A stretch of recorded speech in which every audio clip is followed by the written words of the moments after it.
कि 9 महीना में तो बच्चा पैदा हो जाता है। मैंने कहा कितनी वैज्ञानिक बात कर रहे हैं, ये तो वैज्ञानिकता है, प्रकृति का नियम है, 9 महीना में बच्चा पैदा होता है। लेकिन जो बच्चा पैदा होता है, क्या वो बच्चा 9 महीना में फिर बच्चा पैदा कर देगा क्या?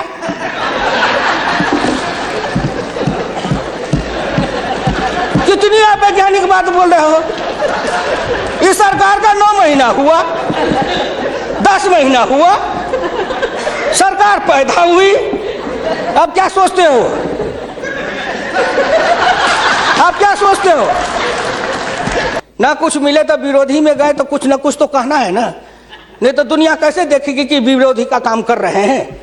इसलिए आपसे मेरी विनम्र प्रार्थना है, अगर विरोधी का काम भी करना है तो आप अपने नेताओं को कहिए कि कुछ दिन हमारे पास आए, 6 महीना ट्रेनिंग दे देंगे कि हम विरोधी थे तो क्या करते थे। अरे नाटक भी करिए तो किसी डायरेक्टर से सीख तो लीजिए, जो गरीबी का डायरेक्टर है उससे सीखे नहीं, गरीबी का नाटक खेल रहे हैं। एक गांव में नाटक में हनुमान जी का पाठ करने वाला नहीं आया, उसने सोचा कि आज तो नाटक नहीं होगा। एक बहुत मोटा तगड़ा दुकानदार था, उनको पकड़ लाया, कहा तू नाटक कर, केवल खड़ा रहना। और जब वो खड़ा होकर पाठ करने लगा तो रावण ने डांट के कहा कि कहाँ गए, लाओ तेल घी लाओ, इसके पूंछ में आग लगाओ। उसको हुआ कि अब तो जल के मरेंगे। तो कहा हजूर हम तो हनुमान जी नहीं है, हम तो बनिया है, अपनी दुकान चला रहे थे। वैसे ही आप नाटक करिएगा। इसलिए आपसे मेरी विनम्र प्रार्थना है, आपसे मेरी विनम्र प्रार्थना है कि इसको देखिए। दृष्टि दिशा, जब तक आपके पास में दृष्टि नहीं बनेगी, आपकी दिशा नहीं ठीक थी, आपकी दृष्टि नहीं ठीक थी, तो आप संकल्प क्या कर रहे थे? चलता है सब, आप कहे कि हम भी चले, आपका बजट चला, आपकी अर्थनीति चली, आर्थिक विषमता, सामाजिक विषमता, राजनीतिक विषमता, प्रशासनिक विषमता। क्या मैं पूछता हूं कि आपके किसी बजट से इन विषमताओं को अंत करने के लिए कोई काम किया? नहीं किया। इसलिए हमारे गुरु डॉक्टर लोहिया कहते थे कि हिंदुस्तान में जब तक जाति प्रथा है और जब तक इस जाति प्रथा का रोग रहेगा तब तक हिंदुस्तान का कल्याण नहीं होगा। भ्रष्टाचार के पीछे भी जाति प्रथा है। कोई माननीय प्रधानमंत्री बैठे हैं, हिंदुस्तान के अंदर किसी को अगर चाहेंगे कुछ कर दे, प्रधानमंत्री रहते हुए क्या है जो कर देंगे? जिस जात का सरकारी नौकर होता है, मैं भी इतने दिन तक 54 वर्ष रह के देखा, मंत्री रह के देखा, जिस जात का सरकारी नौकर, उसके ऊपर कलम उठाइए तो उसके जात का न जाने कहां से कहां सभी जगह से लोग आ जाते हैं उसको बचाने के लिए। जात पर हमला, अगर किसी बेईमान पर हमला है तो जात पर हमला, किसी भ्रष्टाचारी पर हमला है तो माना जाता है जात पर हमला है। इस जात को तोड़ने के लिए सबसे बड़ा कदम उठाना पड़ेगा। मैं वित्त मंत्री जी को धन्यवाद देता हूं, प्रधानमंत्री जी को, कि कुछ योजनाएं ऐसी आई हैं, लेकिन मैं एक प्रार्थना करूंगा। हमको कहते हैं कि आरक्षण की बात मैं कहता हूं शुरू दिन से, सदन सहमत हो और आप भी सहमत हो तो प्रधानमंत्री जी से कहूं कि तुरंत लागू करिए। लेकिन इसमें सहमति का सवाल है, राष्ट्रीय सहमति, सदन की सहमति, आपकी सहमति। सब आरक्षण मेरा खत्म कर दीजिए, लेकिन एक कर दीजिए, सरकारी नौकरी और सरकारी सेवा, इन दोनों के लिए अंतर जातीय विवाह को अनिवार्य करिए। न रहेगी जाति, न रहेगा बांस, न बजेगी बांसुरी। जातियां टूटेगी, अंतर जातीयता के कारण हिंदुस्तान में एक जाति बनेगी, वह जाति बनेगी भारतीय, वह जाति बनेगी मानव जाति। इन जातियों के रेखा को तोड़िए। इसके लिए अगर कर सकते हैं तो आप सहमत है तो बोलिए। आप कहते हैं गरीब और अमीर मिटा देंगे, लेकिन न्यूनतम और अधिकतम की रेखा तय कर दे, यह सरकार करना चाहे, नरेंद्र मोदी जी चुटकी में कर देंगे, क्योंकि इनका क्या बिगड़ेगा? इनका कुछ नहीं बिगड़ेगा। नरेंद्र मोदी जी अगर न्यूनतम और अधिकतम की रेखा तय करेंगे तो इनका कुछ जाएगा, न परिवार का जाएगा, न बाल बच्चे का जाएगा, किसी का कुछ नहीं बिगड़ने वाला है। लेकिन चिल्लाने लगेंगे तो हम 100 से कम न 1000 से ज्यादा समाजवाद का यही तकाजा। बड़े समाजवाद की बात करते हैं, मैं ज्यादा समय नहीं लूंगा, मैं इनको समाजवाद की बात अपने गुरु डॉक्टर लोहिया की पढ़ के सुना दूंगा। और हमारे कुछ समाजवादी हैं, अब वो तथाकथित समाजवादी हो गए हैं। समाजवादी तो रहे नहीं, लेकिन तथाकथित हैं। आप मुझको कह देंगे कि आप भाजपा में चले गए, मैं भाजपा में क्यों आऊं? आपके ऐसे दल बने, इस दल के टुकड़े 1000 हुए, कोई यहाँ गिरे, कोई वहां गिरे। मैं कहाँ दौड़ा फिरता, मैं चला आया भाजपा में। मैं भारतीय जनता पार्टी के नेताओं को धन्यवाद देना चाहता हूँ कि हुकुमदेव नारायण 3 बरस से ज्यादा किसी पार्टी को दुरुस्त नहीं रहने देता था। आज 20 बरस से भारतीय जनता पार्टी में अटल अटल खड़ा हूँ।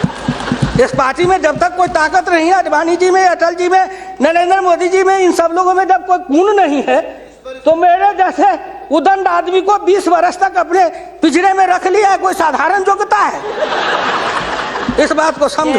मैं आखिरी में कहूंगा अध्यक्ष महोदय, समाजवाद हर किसी से अन्य सिद्धांत की तरह एक होता है थोक, एक होता है फुटकर, एक होता है सगुन, एक होता है निर्गुण, एक होता है सिद्धांत, एक होता है कार्यक्रम। समाजवाद से एक सीढ़ी नीचे उतरो, उस सीढ़ी का नाम है बराबरी।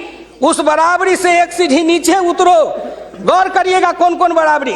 आर्थिक बराबरी, सामाजिक बराबरी, राजकीय बराबरी, धार्मिक बराबरी। उससे एक सीढ़ी और नीचे उतरो, तब उसके बाद आएगी समता, संपूर्ण समता, संभव समता। तब एक सीढ़ी और नीचे उतरो, तब अधिकतम और न्यूनतम की सीमा लगाओ। यह धार्मिक बराबरी की भी बातें भी की गई है।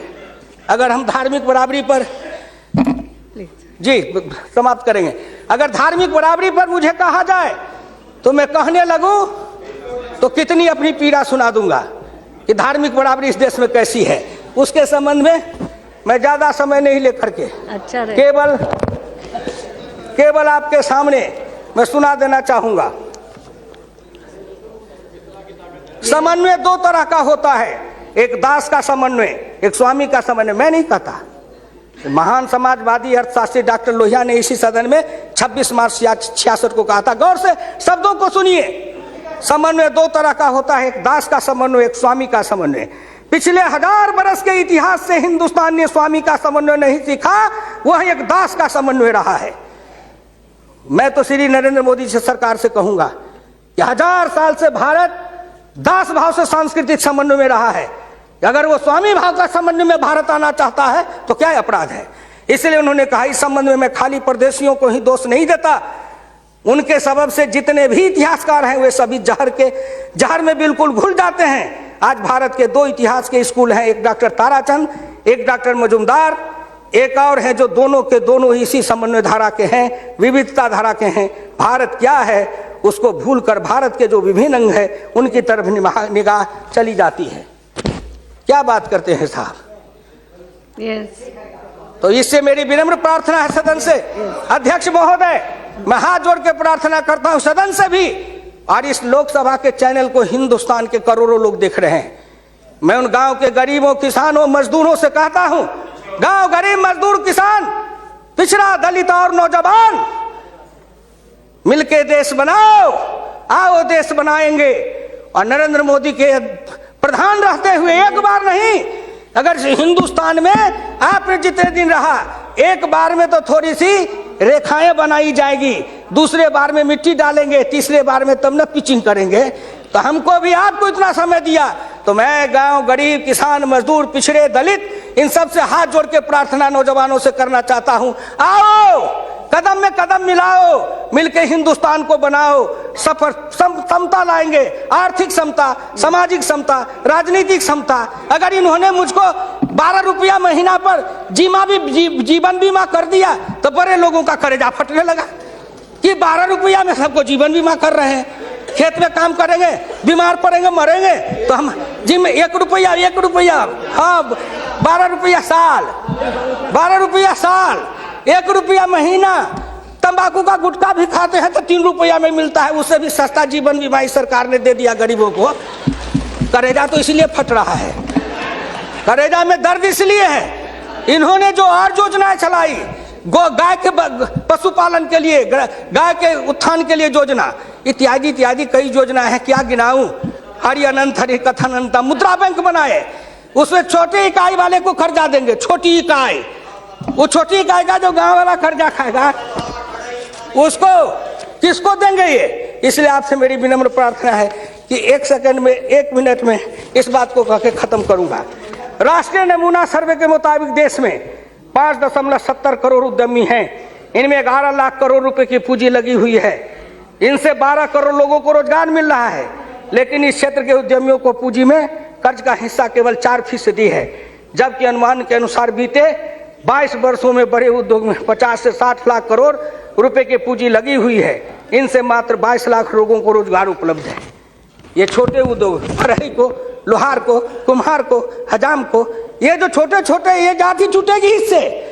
जाति आधारित हिंदुस्तान में पेशा है और पेशा के आधार पर जाति बनाया गया। अब इन रोजगार के जरिए उनके हाथ को काम देंगे, उन छोटे उद्यमियों को रोजगार देंगे। इनके कलेजा में दर्द हो रहा है कि नरेंद्र मोदी आया है, मुद्रा बैंक बनाएगा, गांव के गरीबों के हाथ में रोजगार जाएगा।